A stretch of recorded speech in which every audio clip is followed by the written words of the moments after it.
let's take a look at our top selections for Hi, everybody. Dan Illman, Mike Beer. It's Maryland Million Saturday at Laurel, and let's throw up the field for the feature race. Race number 11 is the Maryland Million Classic. We're going 1 1/8 miles. $150,000 is the purse. We have a field of 7 in here, led by Harper's First Ride, the winner of the Pimlico Special last time out. Harper's First Ride got a great ride that day by Angel Cruz, Mike. Yeah, the ride and the trip that he got in that race certainly had a lot to do with his victory, Dan. But you know what? He entered that race in really good form. He comes out of it, I guess, in even better form, and he looks like the horse to beat in here. Now, we'll throw up the Timeform U.S. pace projector for this race, and I kind of disagree with the pace projector. It's a blue bar situation, which, of course, in Timeform U.S. parlance indicates that this race will favor horses on or near the lead. It also kind of indicates that the pace might be slow, and I think with a horse like Monday Morning Quarterback, the number 3 in here, the pace has got to be solid. Yeah, I don't know how slow they're going to go. And, you know, the other thing about the pace projector, and I guess it all depends on, you know, whether the pace, heats up at least a little bit, because the favorite, the morning line favorite in the race, Harper's First Ride, as he showed in the Pimlico Special, if it is indeed slow, like the pace projector suggests it might be, he's not going to be that far off of it. A horse expected to be right up and on the lead on the pace projector is the number 1 Prendimi, who was the pace setter in the 2019 edition of the Maryland Million Classic. He gave it a good try that day to finish second, and he won a stakes race 2 starts back at Monmouth, although, Mike, he really had to work in that spot. I mean, he did, but he beat a pretty solid horse there on Golden Brown. I actually feel like he's in pretty good form coming into this race, save his most recent effort in that grade 3 at Monmouth, where he just didn't show up at all. Prior to that, I thought his form was okay, Dan. The deal with him winning or almost winning this race last year was that was the kind of trip you needed that day. I mean, they just did not go a fast pace. He and the eventual winner just sort of went 1-2 around the track on a pace that was slow that day. And it just feels like he's going to need to catch some breaks to beat this field. Tattooed, the number 2, finished 5th in the Maryland Million in 2019 after breaking slowly and running wide throughout. He's been nibbling since then. It's been a long time since Tattooed won, Mike. Beaten favorite last time out at Pimlico. I wonder if he's maybe just a notch below these horses. He's going to need perhaps a pace collapse. He's very consistent, but he's also not fast enough to beat this field, assuming that everybody shows up with their best race. And he was placed first back in August to pick up a victory, but he really hasn't finished first in a race going all the way back to March of 2019. Monday Morning Quarterback, the number 3, I think he's going to be on the lead in here. He was a very good 2-year-old. He ran really well in the Withers. In his first start at 3 at Aqueduct, he missed the break. He rushed up into a pretty solid pace, and he ran a decent 4th. Then he went away for a while. He came back in a tough spot. Going 9 furlongs against Happy Saver. Let's watch that race, the Federico Tessio Stakes. Again, remember, Monday Morning Quarterback off the layoff, facing 1-5 Happy Saver, who, of course, came back to beat older horses in the Jockey Club Gold Cup. We see Monday Morning Quarterback on the inside. This is him.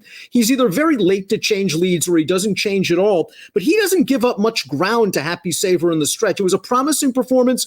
I'm a little concerned still about the distance for him. I think that would be the main worry, right? Will he, be able to run another good race like that one over 9 furlongs? Dan, I don't know if this is going to be his best distance, but I agree with you that he's going to be on the lead in here. And listen, that race that we just watched was 9 furlongs around 2 turns, and he ran very well that day. If he runs a race like that, he's a handful in this race. Chord Maker, I think, might slowly be rounding back into his best form for trainer Rodney Jenkins. Last time out in the Pimlico Special, he broke really sharp down towards the inside, and I think if Victor Carrasco had to do it again, he would have just sent that horse on through and made the front. Instead, he sat the pocket, which was a pretty nice trip, just the horses in front of him didn't come back to him. They basically ran 1, 2, 3 around the track, but I like the heart this horse showed to hold on for 3rd at the end of that race. He's very versatile from a running and distance standpoint. He ran fine in that race last time. Though I guess the issue with him coming into this race, Dan, is he's now run against Harper's First Ride in each of his last 2 starts. And I think it's pretty hard to make any kind of argument that the decision could have somehow been reversed, either by trips or pace. I mean, this horse to me got good trips both times. And Harper's First Ride was just better than him. That doesn't mean it's going to be the case on Saturday. It doesn't mean that, a lot of different things can happen. And of course, you always have to factor price in. If this horse, winds up being another good price in this race, maybe you want to give him one more shot, but he's got some work to do to turn the tables on that horse that keeps beating him lately. He's a six-time winner at Laurel, as is the morning line favorite, Harper's First Ride. All he's done is win 6 of 7, but he was able to take the show on the road a little ways down to Pimlico. Let's watch the Pimlico special. Cruz gave him a great ride. He took a prolonged challenge from the favorite, Owendale, from about the 3.5 furlong pole down to the wire. He's going to fight back Owendale. You see in the white cap in third is Chord Maker, gamely going to hold third, and Harper's First Ride gets away from a nice horse in Owendale. It was a nice ride, but as you mentioned kind of in the open, this is a versatile horse. You can place him anywhere within the context of a race. Doesn't need to be on the lead, but obviously if they go slow, he's going to be very close to it. He's very tactical from that standpoint. He's just in really good form right now, Dan. I don't really have any knocks on this horse as the favorite coming in. If I wanted to, sort of nitpick the Pimlico special a little bit, I would say, yes, he took advantage with the ride that he got. And, as nice a horse as I think Owendale is, I really don't think he wants to quite go that far. And so maybe that had something to do with the victory, but I don't really want to knock this horse, Dan. He's just way the horse to beat, in my opinion. Tap the Mark, nice price on a horse that's won a third of his lifetime starts. He's 7 for 21, and he got it done last time out in this race at Pimlico on October the 2nd, going a mile and a 16. There was a runaway leader in the early portion of this race. Tap the Mark eventually is going to get him. I mean, the trip works out. He's able to come right up the inside, Mike. He has to work to be tough as Ombre and Tattooed. Two horses that find ways to lose, but it was nice to see Tap the Mark get his nose down. Yeah, it was. It's a very game victory for him. The trip probably had something to do with it, Dan. He ran pretty well in that race. He's another horse, though, when you start taking him apart on paper, it really doesn't look like he has a race in him that's going to make him that competitive with these horses.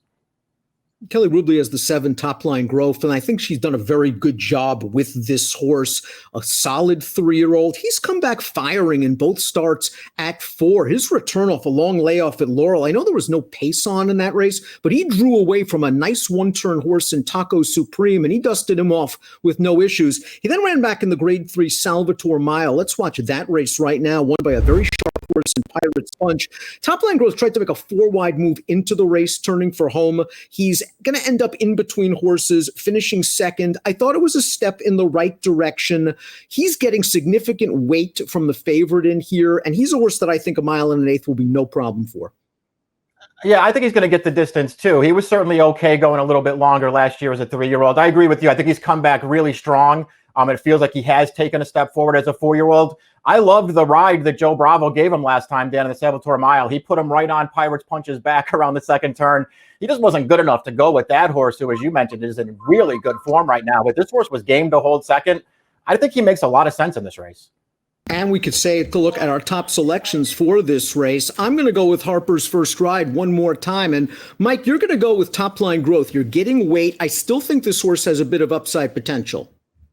Yeah, that's what I thought. I just, I felt like the 5 was going to be the favorite in here, and I think he deserves to be the favorite in this race. But I feel like if top line growth takes one more step forward, he might be able to get to him.